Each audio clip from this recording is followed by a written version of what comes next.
ప్రతిసారి కనిపిస్తున్న Robbins రెప్లికెంట్స్ big boss 3 winner మనతో ఉన్నారు. వారితో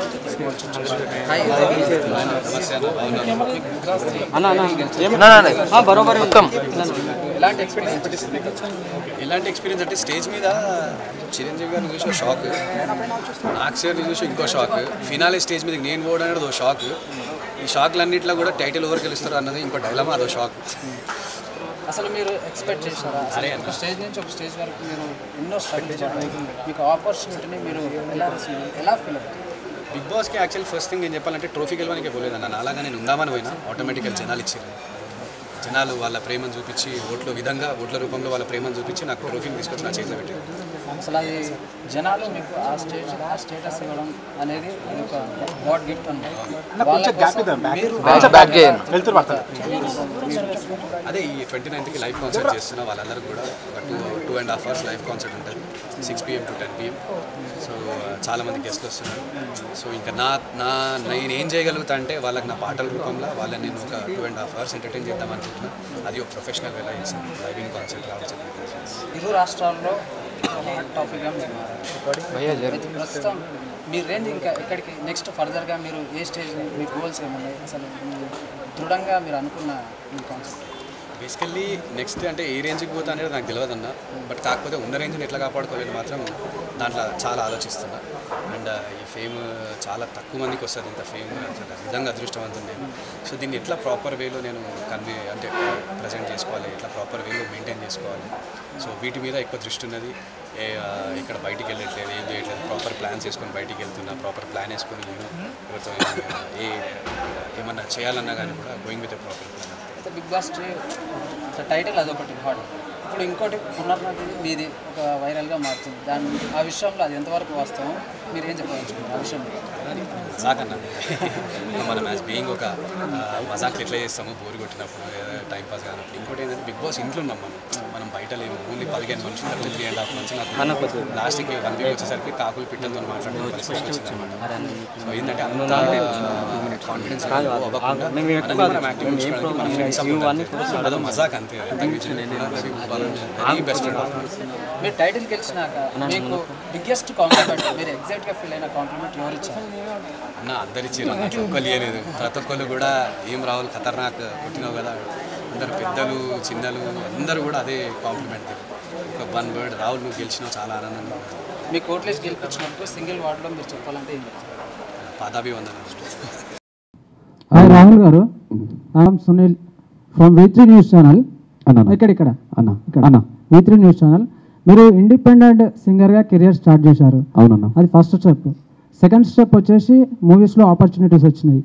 ఇప్పుడు థర్డ్ స్టెప్ వచ్చేసి బిగ్ బాస్ 3 అన్న. ఈ 3 మీకు 3 స్టేజెస్లో ఎటువంటి ఎక్స్పీరియన్స్ మీకు ఇచ్చినాయి? మీరు ఫర్దర్గా మీ ఫ్యూచర్లో మీ గోల్స్ ఏమున్నాయి? ఫస్ట్ స్టెప్ వచ్చేసి ప్లేబ్యాక్ సింగింగ్ అన్న. ప్లేబ్యాక్ సింగింగ్లో ఇప్పుడు ఏంటంటే పర్దేకే సామ్నేకే ఆద్మీ అంటారు, అంటే స్క్రీన్ మీద కనిపించిన వాళ్ళనే ఫేసెస్ రికగ్నైజ్ అవుతాయి. ఆ పాటలు హీరో ఫేస్ చూస్తారు, కానీ పాట ఎవరు పాడిదన్న గుర్తించి అంత జనరల్ ఉండదు మనకి. ఎవరైనా మూవీ చూసినా కానీ కూడా మనం ఏంటంటే కింద టైటిల్స్లో పేర్లు వస్తుంటాయి. సో సెకండ్ స్టెప్ ఏంటంటే ఆ పేరు కాస్త నా ఫేస్ రికగ్నేషన్ అవ్వాలని చెప్పేసి started doing independent music. So అదేంటంటే ఈ పాటల్లో ఇంతకుముందు చెప్పినట్టు ఈ పాటలలో ఏవైతే డబ్బులు వస్తాయో అవన్నీ జమ చేసుకొని కూడా పెట్టుకొని సిచ్యువేషన్స్ ఎట్లున్నాయంటే మొదటి సొమ్ము కూడా గిరబెట్టుకొని ఇట్లా మ్యూజిక్ వీడియోస్ ఇచ్చిన సిచ్యువేషన్స్ ఉంటాయి. ఇవన్నీ అంటే దేవుని దయ వల్ల నాకు అదృష్టం ఏంటంటే పాటలు హిట్ అయినాయి, పాటలు అందరూ వింటున్నారు. విన్న తర్వాత మెల్లగా ఈ ఫేమ్ అనేది ఏమైందంటే రాహుల్ ఒక హైదరాబాదీ యాక్సెంట్ ఉన్న గాయి పోతే జర మాట్లాడే స్టైల్లో కూడా ఎంజాయ్ చేస్తారు జనాలు అన్నట్టు బిగ్ బాస్ వాళ్ళు ఆలోచించారు. అండ్ చాలా సంవత్సరాల నుంచి కూడా big boss team big boss 1కే యాక్చువల్ ఇంటర్వ్యూ చేశారు. అప్పుడు కొంచెం కుదరలేక నేను పోలేదు. సో బిగ్ బాస్ 3కి మళ్ళీ అప్రోచ్ అయిన తర్వాత వాళ్ళకి ఆ స్టైల్, ఆ యాటిట్యూడ్, ఆ ఓల్డ్ సిటీ అది ఏంటంటే ఆ యాటిట్యూడ్ ఉంటుంది కదన్న, అది నచ్చి వాళ్ళు డెఫినెట్లీ రాహుల్, ఎందుకంటే చాలా సిచ్యువేషన్స్లో కూడా కలిసి అన్నమాట బిగ్ బాస్ టీమ్. అప్పుడు చూసి కూడా రాహుల్ వెళ్తే డెఫినెట్లీ నా మంచి పేరు సంపాదించుకొని వస్తే you have to go and you go in to the show అన్నప్పుడు మా ఫ్రెండ్స్ని అది అడిగి నేను పోయినా. అండ్ బిగ్ బాస్కి ట్రోఫీ కొట్టిన తర్వాత ఇక జిందగీలో ఏంటంటే సచ్చదాకా 3.5 నెలలు మనము మర్చిపోలేము అనమాట. ఫోన్ ఉండరు, మన సొంత మనుషులు ఉండరు. అది ఎట్లుంటుందంటే లగ్జరీ జైల్లాగా ఉంటుంది అనమాట. బిగ్ బాస్ వచ్చేసి టాస్క్లు ఇస్తుంటాడు. ఆ టాస్క్లలో ఏంటంటే ఫిజికల్ ఫైట్లు అవుతూ ఉంటాయి. ఆ ఫిజికల్ ఫైట్లు అయినప్పుడు ఒక మనిషి ఒక ఎమోషన్ని ఎట్లా రియాక్ట్ చేస్తారు అంటే ఇప్పుడు ఎదుటైనా నేనైనా ఇట్లా కొట్లాడుకున్న చిన్న పుష్ అయింది అనుకోండి, అప్పుడు జరిగే సిచ్యువేషన్ ఒక మనిషి ఎట్లా ప్రజెంట్ చేస్తాడు, నిజాయితీగా ప్రజెంట్ చేస్తాడా, తనని తను కాపాడుకోవడానికి కొంచెం అన్జెన్యున్గా ప్రజెంట్ చేస్తాడా. సో ఏంటంటే టాస్క్లు పెట్టే కారణం అదనమాట. ఆ ఇంట్లో పోయిన తర్వాత 3.5 months జర్నీ చేసిన తర్వాత బిగ్ బాస్ పెట్టిన టాస్క్లు ఆడిన తర్వాత ఒకటి తెలిసింది, బిగ్ బాస్ ఇంట్లో సర్వైవ్ అవ్వాలంటే పేషెన్స్ కావాలి. ఆ పేషెన్స్ నా లైఫ్లో మొత్తం ఉంటుంది. ఎందుకంటే ఇంతకుముందు జర మాట్లాడుతుండే, ఇప్పుడు ఎందుకు జర ఆలోచించి మాట్లాడుతున్నా. ఈ పేషెన్స్ లెవెల్ చాలా వరకు ఆ ఇంట్లో ఫస్ట్ ఉండాలంటే పేషెన్స్ కావాలి, మెంటల్ స్టెబిలిటీ కావాలి. ఈ రెండు లేవనుకో ఇక వచ్చేస్తాం 2-3 వారాలకి. ఏం చేయకుండా సైలెంట్ ఉన్నా వచ్చేస్తాము, ఎక్కువ చేసినా వచ్చేస్తాం. సో ఎంత చేయాలో అంతే చేయాలి. అంటే ఫస్ట్ పేషెన్స్ ఉండాలి, మనం ఆలోచించుకునే స్టెబిలిటీ మనకు ఉండాలి. మనం ఏం చేస్తున్నాం, నిజాయితీగా మాట్లాడుతున్నామా, నిజాయితీగా ఏదైనా స్టెప్ తీసుకుంటున్నామా, నిజాయితీగా వాయిస్ రేజ్ చేస్తున్నామా, ఎంత జెన్యున్గా మనం టాస్క్లలో పార్టిసిపేట్ చేస్తున్నాం. సో ఇవన్నీ కూడా మనం అనుకుంటాం ఇవన్నీ చిన్న చిన్న అని చెప్పేసి, కానీ డైలీ ఇంట్లో టీవీలలో ఫ్యామిలీస్ అందరూ చూసి ఈ చిన్న పాయింట్స్కే కనెక్ట్ అవుతారు అనమాట. సో ఆ కనెక్ట్ అయ్యి అరే ఇటు జెన్యున్ ఉన్నాడు, అస్సలు మాస్క్ వేసుకోలేడు, ఇదంతా చూసిన తర్వాత వాళ్ళు ఓట్లు వేయడం జరుగుతుంది. So of course Big Boss ఇంకా నేను నేర్చుకున్నది నా లైఫ్లో playback singing, music videos and Big Boss అనేది మెట్టిమెట్టిగా నేను నా అంతా నేను ఒక 3 steps సంపాదిస్తే పేరు బిగ్ బాస్ ట్రోఫీ విన్ అయ్యి జనాలందరూ నన్ను నోట్లు ఎక్కించి ఒక 10 ఇంతలు పైకి ఎక్కించారు. ఇప్పుడు ఆ 10 ఇంతలు పైకి ఎక్కిన తర్వాత దాన్ని ఎట్లా కాపాడుకోవాలని ఆలోచిస్తుంటేనే పుష్ పడుతున్నది. ఎందుకంటే ఒకసారి సక్సెస్ అందరికీ వస్తుంది, ఊరికే రాదు సక్సెస్. వచ్చిన దాన్ని ఎట్లా కాపాడుకుంటాం. ఇప్పుడు 1 hour లేట్ వచ్చిన అందరూ అనుకుంటొచ్చు వీడు ఏమరా లేట్ వచ్చి వీడు అలవాడని చెప్పేసి. సో అట్లా కోపం ఉంటుంది. ఏం చేయాలి ఆ సిచ్యువేషన్ అట్లా రోడ్డు మీద కార్ నడిపించిన ట్రాఫిక్ బగాయించుకుంటూ వస్తుండే బండి. సో అట్లా అనమాట. డెఫినెట్లీ ఏంటంటే పేషెన్స్, టాకింగ్ అండ్ మెచ్యూరిటీ కొంచెం పెరిగింది, మాట్లాడే విధానం మారిన తర్వాత ఇప్పుడు మ్యూజిక్ వీడియోస్ ఏం చేయాలనుకున్నా కానీ కూడా ఇంకా నాకు ఇప్పుడు ఉన్న క్రేజ్తోని కొంచెం ఇంకెక్కువ సపోర్ట్ దొరుకుతుంది, ఇంకా కొంచెం ఎక్కువ వైరల్ అవుతుంది. ఇప్పుడు అనేది ఏంటంటే ఒక చిన్న స్టార్డమ్ రాహుల్ చిప్లి అంటే తెలియడం లేదు. ఇప్పుడు ఆంధ్రప్రదేశ్ తెలంగాణలో ప్రతి ఇంట్లో ప్రతి ఫ్యామిలీకి రాహుల్ చిప్లి కానీ బిగ్ బాస్ విన్నర్ అని తెలుసు. అంతకు మించిన సక్సెస్ లైఫ్లో ఇంకేం కావాలి. అండ్ దీన్ని ఎట్లా ప్రాపర్గా యూజ్ చేసుకోవాలనే దాని మీదనే టెన్షన్ ఎక్కువ పడుతున్నా. ఓకే, ఆల్ ది బెస్ట్ అన్నా. శ్రీముఖిని ఇన్వైట్ చేసిన అన్న, ఖతర్నాక్ క్వశ్చన్ వేసిన. ఇప్పుడు నేను మళ్ళీ చెప్తే కాంట్రవర్షియల్ అవుతుంది. శ్రీముఖి మధ్యలో మాల్దీవ్స్ వెళ్ళి ఉండే. నేను వచ్చిన తర్వాత ఇప్పుడు ఇంట్లో టాస్క్ల రూపంలో దాని రూపంలో ఎవరి గేమ్ స్ట్రాటజీలు అల్లాయి, ఎవరి సంగతులు అల్లాయి. అండ్ ఏంటంటే అవన్నీ విభేదాలు ఆ టాస్క్ రూపంలో వస్తాయి పోతే నేను ఫినాలే స్టేజ్ మీద కూడా చెప్పిన. అండ్ శ్రీముఖికి ఒక హక్కు కూడా ఇచ్చిన.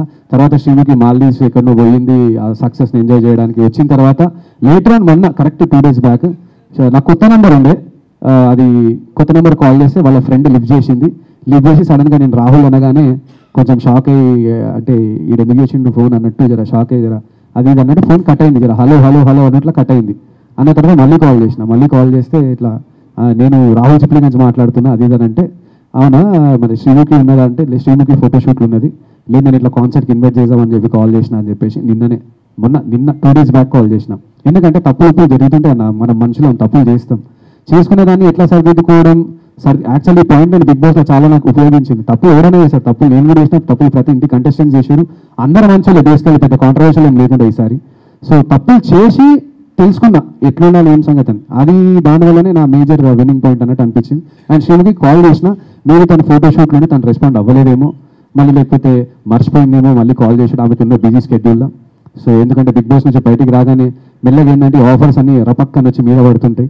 సో ఏదైనా జరిగిండొచ్చు, నో అబ్జెక్షన్స్. అండ్ తను మళ్ళీ ఒకసారి ట్రై చేస్తా కాల్ చేసి. ఇప్పుడు 29th మీరు చేసే లైవ్ ప్రోగ్రాంలో 29th మీరు చేసే లైవ్ ప్రోగ్రాంలో బిగ్ బాస్ కంటెస్టెంట్స్ ఎవరెవరు వస్తున్నారు, మీకు ఎవరు వస్తే మీరు సాటిస్ఫై ఫీల్ అవుతారు?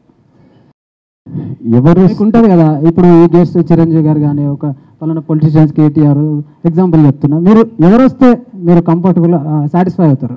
మీకు ఎవరు రావాలని ఉంది అని? యాక్చువల్లీ అందరు వస్తున్నారు అన్న. అంటే నాకు తెలిసిన ఫ్రెండ్స్ మొత్తం అందరికి కాల్ చేసి ఇన్వైట్ చేస్తున్నారు, అందరూ వస్తున్నారు. Main thing Big Boss contestant మా PVVR గ్యాంగ్ ఉన్నది కదా, పునర్నవి, వరుణ్, వితిక, రాహుల్ చిప్లిగంజ్. సో ఆ గ్యాంగ్ మాత్రం కన్ఫర్మ్ ఉంటుంది. వేరే వాళ్ళకి చెప్తా, బయటకు వచ్చిన తర్వాత ఏమైనా అంటే సిచ్యువేషన్స్ వేరే లాగున్నాయి. సో కొంతమంది ఇంట్లో ఉన్నాయి గుర్తుపెట్టుకున్నారు, కొంతమంది తీసి ఇంట్లోనే వదిలేసి బయటకు వచ్చారు. అట్లా ఏంటంటే కొన్ని సిచ్యువేషన్స్ అడ్డం వస్తున్నాయి అనమాట. సో దానివల్ల నేను ఇన్వైట్ చేయడం మాత్రం ప్రతి ఒక్కరికి ఇన్వైట్ చేస్తా, బట్ రావడం రాకపోవడం ఇక వాళ్ళ మీద ఆధారపడి ఉన్నది.